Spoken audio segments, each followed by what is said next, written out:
Assalamualaikum warahmatullahi wabarakatuh. Selamat sore Ibu. Iya, selamat sore. Apa benarnya dengan Ibu Ida? Iya. Ya. Perkenalkan Ibu, saya Sri Kurnianti Kaunar. Saya mahasiswa praktekan program NES dari kampus TIKIM Jakarta Selatan. Sebelumnya, selamat atas kelahiran anak Ibu.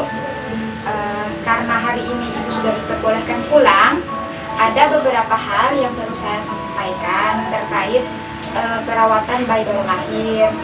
Diharapkan setelah Ibu mendapatkan penjelasan dari saya, Ibu dapat mengetahui, memahami, dan juga dapat mengaplikasikan cara perawatan yang baik dan benar kepada bayi ketika Ibu berada di rumah. Dalam melakukan penyuluhan atau informasi ini, saya memerlukan waktu kurang lebih 5-10 menit. Apakah Ibu bersedia? Bersedia. Ya, saya bisa mulai sekarang ya Bu. Mulai. Ini nanti saya akan berikan Ibu, ini namanya leaflet. Ibu dapat membacanya nanti ketika di rumah. Tapi sebelumnya Ibu dengarkan saya dulu ya Bu. Sebelumnya Ibu sudah pernah tahu atau pernah mendengar bagaimana caranya perawatan bayi baru lahir? Karena suster, tapi belum tahu prosedurnya apa sih. Saya jelaskan lagi ya Bu. Pertama, kita ketahui dulu definisi atau pengertian dari perawatan bayi baru lahir itu sendiri ya.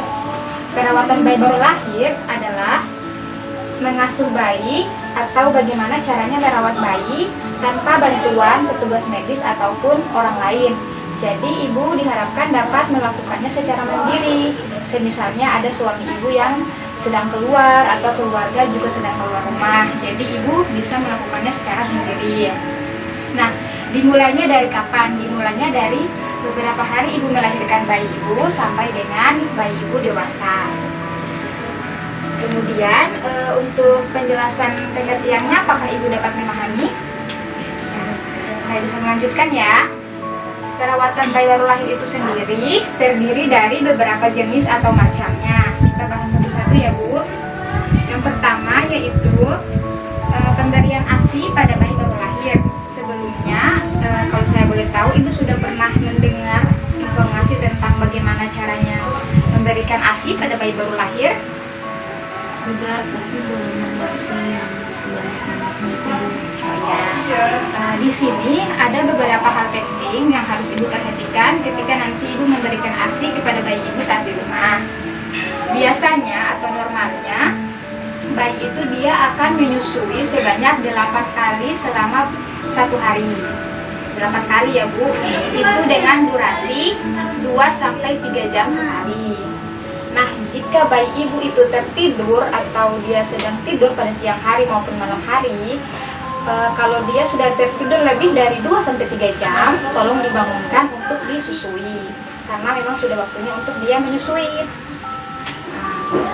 Kemudian yang kedua, untuk meningkatkan produksi ASI dan juga untuk memenuhi nutrisi yang cukup bagi bayi Ibu harus menyusui bayi Ibu itu secara optimal.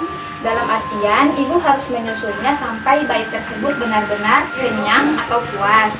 Ibu bisa melakukannya pada waktu pagi hari, siang hari, sore, dan juga malam hari. Seharian full ya Bu. Oke, apakah Ibu dapat mengerti sampai di sini? Kemudian yang ketiga, sebelum Ibu menyusui bayi Ibu, diharuskan atau sebaiknya Ibu membersihkan dulu payudara atau pipi Ibu. Dengan cara Ibu dapat melakukan wasilat basah dengan air hangat. Dibersihkan sebelum Ibu menyusui bayi dan juga dibersihkan setelah Ibu selesai menyusui bayi Ibu. Sampai di sini apakah Ibu paham? Oke Ibu, terima kasih. Jadi ASI dikatakan eksklusif itu ketika Ibu hanya memberikannya ASI saja tanpa makanan apapun selama bayi sampai bayi itu berumur 6 bulan ya Bu, cukup 6 bulan. Terkecuali jika memang bayi mendapatkan obat-obatan dan juga vitamin dari mungkin pada saat dia pergi ke posyandu seperti itu. Tetapi selain itu tidak boleh diberikan kepada bayi. Jadi hanya ASI ASI saja ya Bu. Nah, itu dikatakan ASI eksklusif. Kemudian yang terakhir, manfaat ASI itu sendiri adalah selain memang mudah dicerna oleh bayi, itu juga dapat membuat bayi ibu terlindungi dari berbagai macam penyakit. Oke, jadi untuk segitu saja bagaimana cara pemberian ASI pada bayi baru lahir. Apakah ibu dapat memahami? Kita lanjutkan ya Bu. Cara perawatan bayi baru lahir yang kedua adalah memandikan bayi dengan benar. Kalau daerah atau lingkungan rumah tempat tinggal ibu itu di daerah yang suhunya agak panas, ibu dapat memandikan bayi ibu itu sehari 2 kali, yaitu pada pagi hari dan juga sore hari. Tetapi kalau memang notabene lingkungan rumahnya ibu itu di daerah pegunungan yang memang suhunya itu agak dingin, ibu dapat memandikan bayi ibu itu sehari cukup 1 kali saja, ya Bu, yaitu bisa saja pada sore hari. Nah, untuk waktu memandikan bayi pada pagi hari itu sebaiknya antara pukul 9 pagi sampai dengan jam 10 pagi untuk pagi hari. Kemudian waktu untuk sore hari yaitu antara jam 15 atau jam 3 sampai jam 16 atau jam 4 sore. Oke. Persiapan memandikan bayi. Persiapan memandikan bayi itu tempat memandikan bayi sebaiknya atau seharusnya tuh di dalam ruangan saja, misalkan di dalam kamar bayi. Jangan di luar ruangan yang terbuka, menghindari agar air mandinya itu tidak terkontaminasi oleh udara-udara yang jelek atau polusi ya Bu. Kemudian sebelum memandikan bayi, ibu tetap dianjurkan untuk mencuci tangan dengan sabun terlebih dahulu sebelum ibu memegang memandikan bayi. Kemudian yang terakhir yaitu siapkan alat-alat yang diperlukan ketika ibu akan memandikan bayi seperti handuk. Ibu, oke, untuk cara memandikan bayi apakah ibu dapat mengerti? Saya lanjut ya Bu. Yang ketiga yaitu merawat tali pusat bersih, kering, dan terbuka. Yang pertama, dianjurkan lagi ibu selalu mencuci tangan sebelum melakukan perawatan kepada bayi. Sama halnya jika ibu mau melakukan perawatan tali pusat, seharusnya cuci tangan terlebih dahulu. Kemudian, biarkan tali pusat itu terbuka dan selalu dalam keadaan yang kering. Saat ibu memandikan bayi, ibu dapat langsung membersihkan tali pusatnya.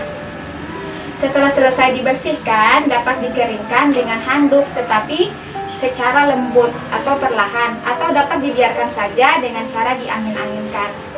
Ya Bu. Selanjutnya, setelah tali pusat itu telah lepas dalam beberapa hari, oleskan pangkalnya dengan betadine menggunakan cotton bud. Jadi hanya ditotol-totol pada area pelepasan tali pusat itu. Kemudian yang terakhir, bila ibu menemukan tali pusat bayi ibu itu basah, dia berbau, atau dinding perut di sekitarnya tali pusat itu kemerahan, ibu dapat melaporkannya ke puskesmas, puskesdes, atau tenaga medis maupun fasilitas kesehatan yang ada di sekitar rumah ibu. Karena itu merupakan tanda-tanda dari infeksi, ya Bu. Untuk merawat tali pusat, apakah ibu dapat memahami? Ya, saya sudah paham, Sister. Ya. Kita lanjut ya Bu. Yang keempat yaitu mengganti popok. Pada umumnya, setiap kita mengganti popok itu setiap kali bayi itu kencing atau juga buang air besar. Bahkan saat menggantikan popok itu diusahakan agar bayinya tidak terganggu.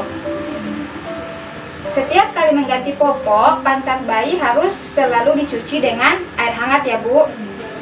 Kemudian dikeringkan, setelah itu boleh dibedaki dengan tipis-tipis. Dan yang kelima yaitu bagaimana caranya merawat alat kelamin dari bayi ibu. Yang pertama, perhatikan kebersihan pada daerah lipatan paha. Kedua, cara membersihkan kelamin itu kan berbeda antara bayi laki-laki dengan bayi perempuan. Kalau pada bayi perempuan adalah dari depan atau bagian vagina, kemudian ke arah belakang atau bagian anus, ya Bu. Kemudian cara membersihkan alat kelamin laki-laki adalah dengan membersihkan ujung penisnya terlebih dahulu, kemudian baru pangkalnya. Dengan catatan, pada saat membersih alat kelamin, jangan sambil dipijat atau ditekan ya Bu. Kemudian yang terakhir ya Bu, menjemur bayi.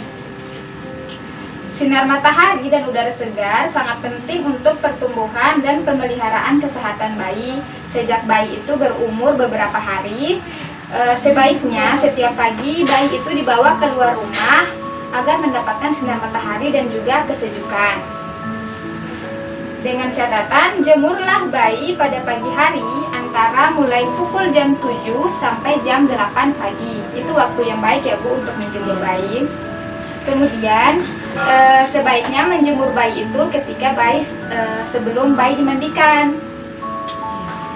Bukalah pakaian bayi, jadi pakaikan saja popok seminimalnya, jadi hanya popok. Kemudian hindari kontak langsung dengan sinar matahari.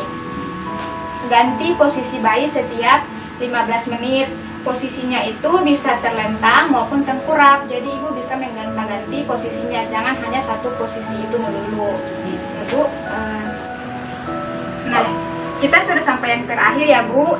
Jadi dari semua penjelasan yang saya berikan tadi, apakah ada yang ibu belum mengerti atau yang ingin ibu tanyakan? Iya, suster, di sini lewat beberapa penjelasan yang tadi suster udah ngasih buat saya, itu benar-benar saya sudah pahami dan mengerti. Semoga saya bisa untuk mempraktikkannya di rumah untuk perawatan bayi ya Bu ya. Dan di sini terima kasih untuk perjalanan ilmu saya. Ya, sekian suster. Ya, sama-sama. Saya juga yang mengucapkan terima kasih. Semoga apa yang saya sampaikan tadi ibu dapat mempraktekannya selama ibu melakukan perawatan bayi di rumah. Terima kasih atas waktunya Bu. Selamat sekali lagi atas kelahiran anaknya. Terima kasih. Assalamualaikum. Selamat sore Ibu. Ya, suster.